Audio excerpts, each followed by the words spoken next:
So hi everyone, so my name's Fiona Mcmanus. I'm doing a professional doctorate, so I'm now in the thesis stage. And as a teeny bit of background, I've actually changed what I started with because of, frankly, government legislation to do with teaching EAL in the national curriculum in England, and it changed everything. But I'm still staying within English second language, but I'm looking at a different population. So what I'm interested in looking at is the learning experiences of refugee doctors requalifying to work, and specifically in the NHS in Britain. And I say in Britain because this opportunity is not available in Northern Ireland. And so at the moment, this is an exploratory study. That's where I'm starting. So you're probably aware that, I mean, you see it all the time on the news, there is a severe shortage of doctors in the NHS. And there's quite a lot of solutions that have been proposed, you know, things like pay, conditions, etc. But one of the things that came up, and it actually came up before this, but this is sort of more recent, is there's actually a large body of qualified doctors who are resident in UK. And by resident, I mean that they fulfill, I'll show you in a minute, the criteria for being resident as a refugee, who are desperate to stay in their professions. And the question came up, well, why aren't we using this group of people who are desperate to stay within their profession? So that's sort of what I'm looking at. And in addition to that quote, so the British Medical Council very firmly say, we believe refugee doctors would make a valuable contribution to the delivery of healthcare services. This probably anecdotally came out a great deal during COVID, because the doctors that I work with all volunteered to do any role that they needed to do within the NHS, paid or unpaid. And that's from domestic staff upwards, because it's their profession, it's their calling. It wasn't about simply being a doctor. So it's quite complicated, contrary to popular opinion, to actually get refugee status. I won't read these all out to you, but according to the GMC, the General Medical Council, the first criteria is anybody wishing to pursue this is they have to fulfill these criteria, so that ultimately they can then go into the process of looking towards regaining their license to practice medicine in Great Britain. So you can see it's actually quite complicated. This can take way in excess of 1 or 2 years, and until that point they can't practice medicine, and quite often they're not allowed to work either. So it is actually quite a complex process. And where I come in with this is I actually joined a group, the Lincolnshire Refugee Doctor Project, when it first set up in 2019 as a volunteer, because I couldn't commit. But I was volunteering, my background's linguistics, as an English as a second or additional language support. And what I started to realise is how little research there is in this area, because I would perhaps posit to you that this is actually quite a unique population. These are highly educated, successful individuals, some of whom English, is it a home language or not? It's actually quite hard for them to necessarily say whether it is or not. They might have studied medicine through the medium of English. So we're looking at a very literate, highly educated population. When I move on, when I'm also going to look at identity and agency, that if you think about labelling to do with the word refugee, it doesn't always have that perception. So there isn't actually, I found, that much research. And then linked to that, not just about how you would deliver the language training and skills as part of this programme, which I'll show you in a moment, but also what are the learning experiences? So somebody who's chosen to locate to Britain, achieves their refugee status, decides to pursue this requalification, but what is their experience in education? What's their experience as a doctor from whichever country they've decided to move away from? So they bring, I would suggest, a wealth of learning experiences to this experience. And I was interested in that as well. So where I come in is it's a quite straightforward process. I say it like that, but I'm not going through it. The first thing, this is in set order, is an English language proficiency test. Now, the doctors have a choice of 2 tests. They can either do OET, Occupational English Test, and that's subject specific. So it's actually, the whole thing is based around medical knowledge. And it will differentiate, for example, between nurses, dentists, there's even one for veterinary medicine. So there's a common core, but the whole premise is within medical per se. Or they can take the classic IELTS test, which Karen's just mentioned. Now, the requirement in this test, I would suggest, is very, very high. For both of these tests, you take all the papers in one day, so it's full day. For OET, they have to score an average of a B across every single paper. And if they do IELTS, it has to be an average of 7.5 or above across the whole test. If you compare that to a university, a top university is asking for those scores. That's the level at which they have to achieve English to be able to get on this program, to then be able to keep going forward. Once they've got that, they then go on to these two things called PLAB 1 and PLAB 2. I don't deal with that, but essentially it's professional linguistics, and it's to do with the interactions with patients. So there's a medical side to it as well as an interaction with make-believe patients. There's something like 20 odd cases in a room, and the doctor has to go patient to patient to patient to patient, and they're scored, not just on their medical, but on their interactions. Once they pass that, you're only allowed to take those 2 times, and after that you can never do it again. That's it, you're off the program. Then they can register. So this is a very high stakes, high pressure journey for a doctor. And where I come in with this English proficiency test, what I'm really, sort of things that really interest me, first of all, is thinking about what are the doctors' perceptions of the amount of time they think is necessary to become test ready. By test ready, I mean for the proficiency test.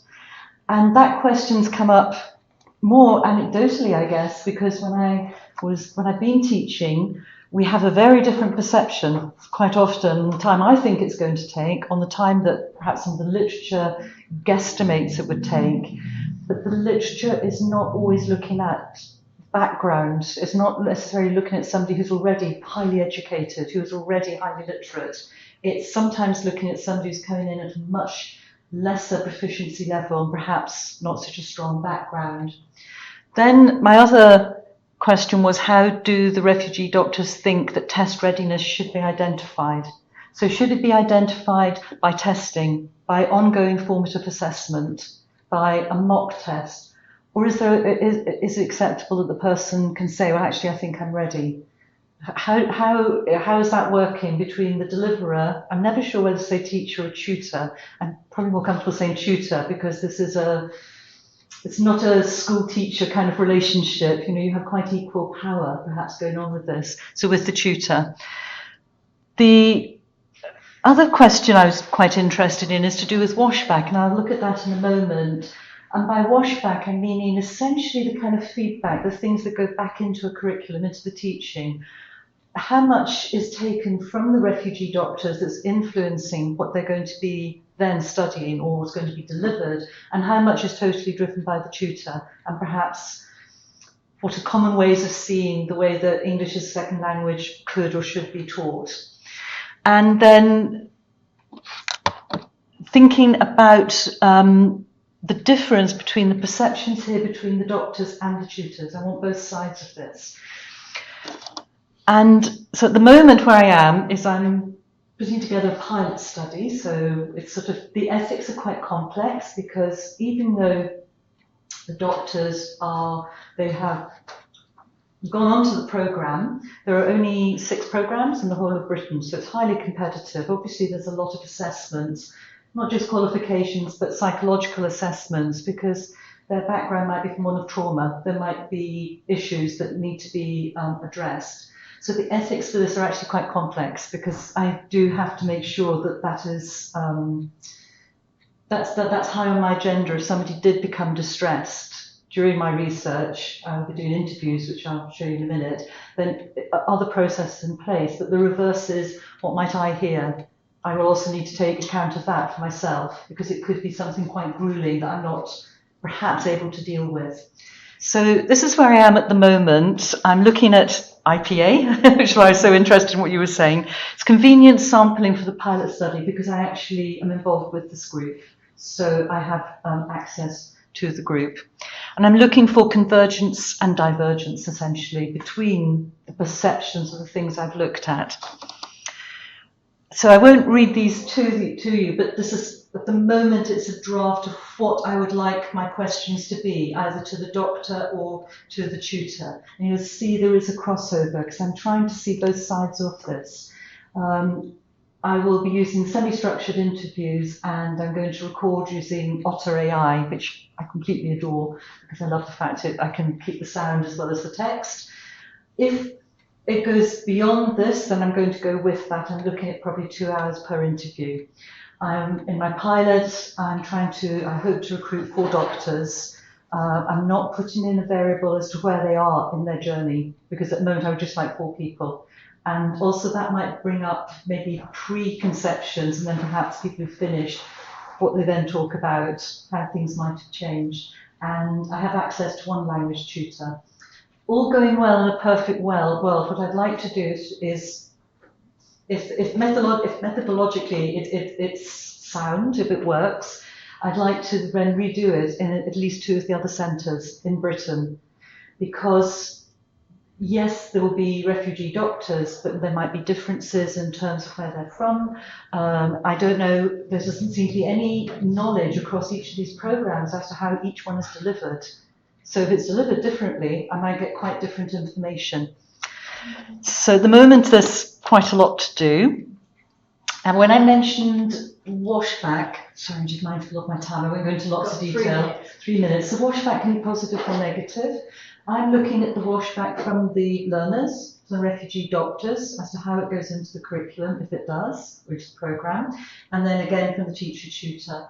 Because ultimately it's high-stakes testing. That's the first step. So just from the literature, find that generally learners in high testing outcomes, they want to learn the test. And they'll say, I don't care about the rest. The general proficiency part, yes, I want to get that in the long term, but will that help me pass the test? And on the other side, you quite often in the literature will say that, with the tutor, the teacher, they're looking at a communicative approach, they're looking at the whole language, and then take that and apply it to the test. So there can be tension in terms of what the washback is, which I'm curious to find out what that might be. So, as related to this, I won't go into lots of detail. What I'm particularly interested in is that notion of self, of agency. And I've just briefly mentioned, for example, the word refugee, the labelling, the connotations of that. The doctors, I think it'd be fair to say, and from the literature, that a doctor as a profession has a high status, generally. So to move from that kind of position to go through that journey metaphorically and literally, to then be in another place as a refugee and almost starting out again, how does that affect one's professional identity? And there's a really good paper set in Sweden, I always want to say Finland, in Sweden, looking at this and how the doctors in this hospital were doubting their professionalism on the basis that they didn't feel their linguistic knowledge was strong enough, yet professionally they were perfectly qualified, and doubting of what they were saying on the same basis. So there's that notion of self, like how do you then perceive your identity within your profession? That notion of how does somebody identify as a doctor, as a refugee doctor, as a refugee? Where does that start to fit into that? And is there a progression and a change within that? And that relationship then, looking at that with then the second language learning and identity, what are those things doing with that second language acquisition journey? My usability, I'm really hoping, it's a under-researched area. The General Medical Council and the British Medical Council are desperate for this to work. There's all sorts of discussion in their journals about it, in their more grey literature things. That if you can put together, perhaps, what are others doing, what's working, what kind of washback, what kind of resources you need, even at that basic level, that can feed back into what this programme is, because the programme has been set out by the GMC. The stakeholders within the different teaching centres, the building of a community, understanding of what the learners are bringing to this, that can be shared, that can influence how they're putting together the programmes, and also other things that they additionally could do with putting in place. And the literature, so I said there's a lot of, the literature is dominated, I would suggest, within second language acquisitions, either looking at school ages, or it's looking at perhaps a lower profession level in, and the proficiency, different proficiency level. These learners are quite unique in this respect. So if it could help to inform more discussion in the literature, then I would also be really, really happy. So work in progress, that's me being very ambitious. It's a little bit scattergun at the moment. I have moments where I'm like, audio, no, I can't stand on that anymore. Agency, I'm all over. So I'm kind of bouncing around a little bit. But yeah, we're getting there. The ethics are the hardest thing. So actually I'm spending a lot of time on everything else, because to get the ethics through is hard work because of the provisions I need to put in place for welfare. So that's where I am at the moment, and that's my research. So thank you very much.